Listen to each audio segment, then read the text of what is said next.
Moi Mika ja tervetuloa jälleen Pallo TV:lle.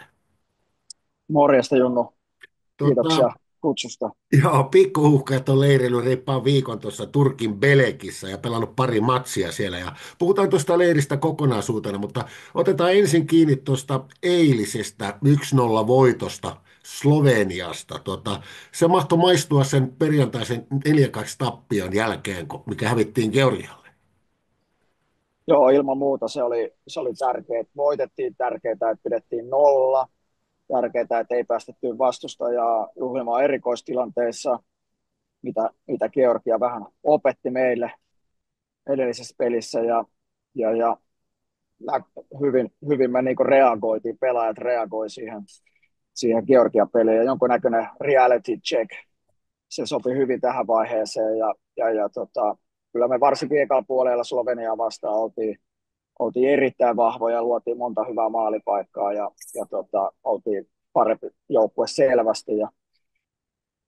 Se, että tehtiin vaan kuitenkin yksi maali, niin ehkä se on se, missä oltaisiin voitu olla vielä parempia, mutta muuten toi meidän selkäranka, puolustaminen ja niin ei päästetty maalia, joten se saatiin kuntoon. Joo, se oli huomattavasti jämäkämpi matsi kuin tämä perjantainen Georgia-ottelu.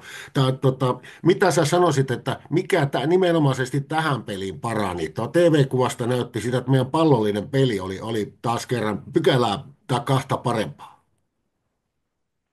Jos ottaa sitten pallollisista pelaamisesta kiinni, joo, eka peli, jos ajatellaan, että taas 4 kuukautta oltiin niinku yhteistyöstä poissa pelaajien kanssa, niin siinä aina menee hetki ja ehkä siinä on osatekijä, että vaan niin taas totuttiin tai opittiin pelaamaan yhdessä jalkapalloa pallon kanssa ja on yksi asia. Toinen, pitää muistaa, että Georgia-pelissä me oltiin pallollisena kuitenkin eka puolella aika vahvoja.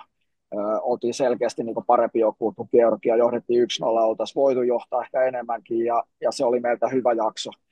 Ei siinä hirveästi eroa tähän Slovenian ensimmäiseen puoliaikaan ollut, että se Georgia-pelin oli ainoastaan sitten se ehkä semmoinen musta 15-minuuttinen tokapuolen alkuun, joka meni vähän semmoiseksi erikoistilannekilpailuksi, ja ne teki niistä ne pari maalia, ja siinä meidänkin rytmi sekoittui, ja kyllä me päästiin taas vartin jälkeen sielläkin sitten peliin mukaan, mutta siinä se oli jo 3-1, että kyllä me ihan hyvin reagoitiin silloin 3-1 tilanteessa, tehtiin 3-2 ja roikku vähän ilmas meidän 3-3 tasoitus myöskin, että ei ehkä nyt en tekisi niin älytöntä eroa kahden pelin välillä.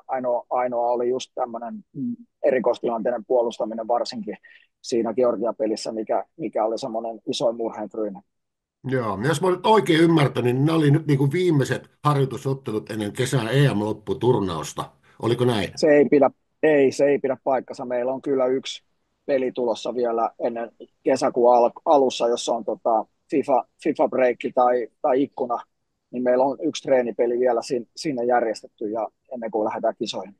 Joo, mä olinkin sitä kysymässä, että eikö tähän olisi nimenomaan tarvittu yksi matsi vielä, että se kuulostaisi jotenkin loogiselta.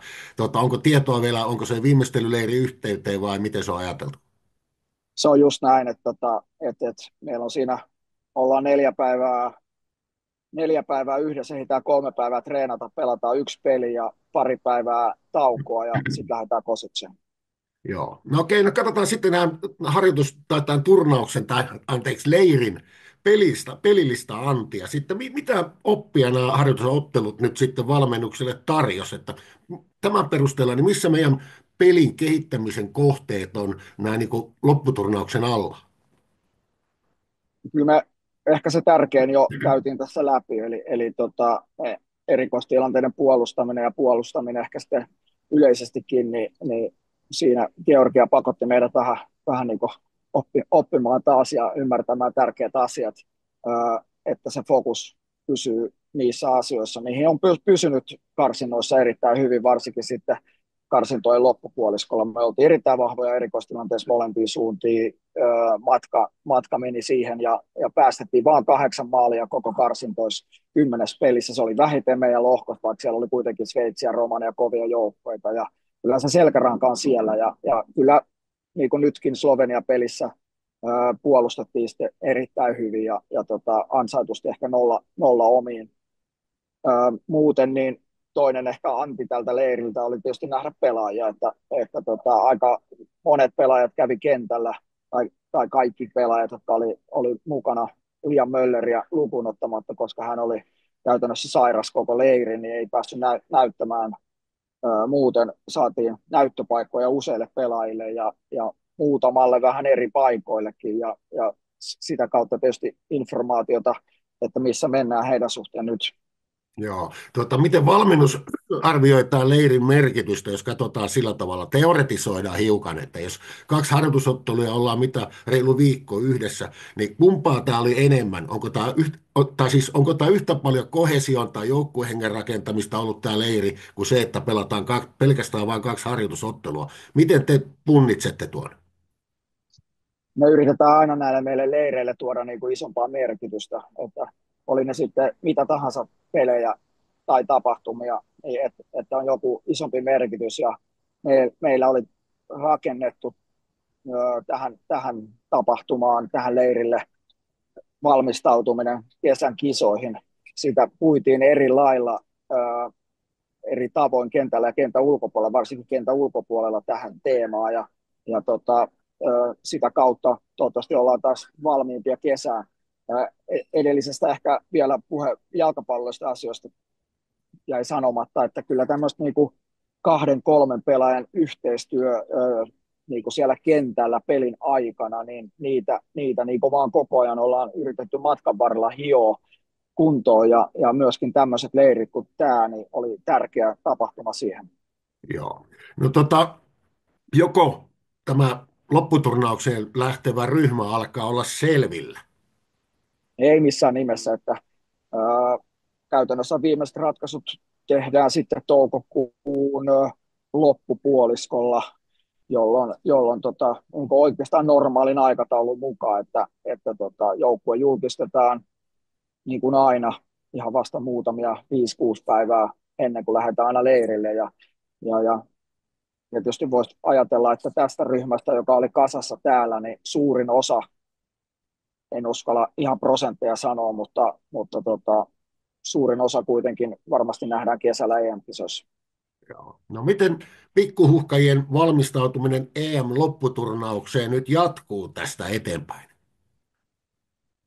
No, pelaajat lähti tänään taas arkea, siellä on kovia pelejä, Veikkausliiga alkamassa ja sarjat Euroopassa käynnissä ja siellä on joukkue taistelee siellä noususta ja tippumisesta ja tärkeitä pelejä eli he menevät sinne. Meillä on aina tapana leirin jälkeen lähettää pieni vielä kysely pelaajille, jossa arvioidaan ja annetaan palautetta valmennukselle treeneistä, peleistä, palavereista, kaikesta muustakin toiminnasta.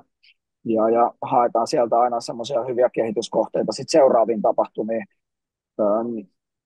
Ja sitten tietysti katselen pelaajien pelejä itse ja valmennustiimin kanssa, arvioidaan niitä, missä vireessä pelaajat on ja mihin suuntaan niin heidän käyrä on menossa, kun kesää kohti mennään. Ja se on sitä perustoimintaa meillä valmennuksella. Ja tietysti vielä soittelen sitten pelaajille kerran pari tässä matkan varrella ja kysyn kuulumisia, ehkä enemmän tämmöistä small talk-henkistä ja vähän miten menee ja näin, mutta pidän niin sitä yllä siinä sitä vuorovaikutusta. Sitten ei tässä kuitenkaan ihan älyttömän kauan ole, niin kohta taas nähdään. Joo, eli viesti pelaajistolle on se, että nyt on niiden näyttöjen paikka. No se on aina jalkapalloilla ja miksei valmentajakin niin arkea, että joka päivä on näytön paikka. Joo. Joo. Kiitos Mika näistä sanoista ja vielä kerran onnea tuosta komeasta eilisestä 1-0 voitosta. Kiitos paljon. Palataan asiaan. Yes, hyvä. Moi. Moikka.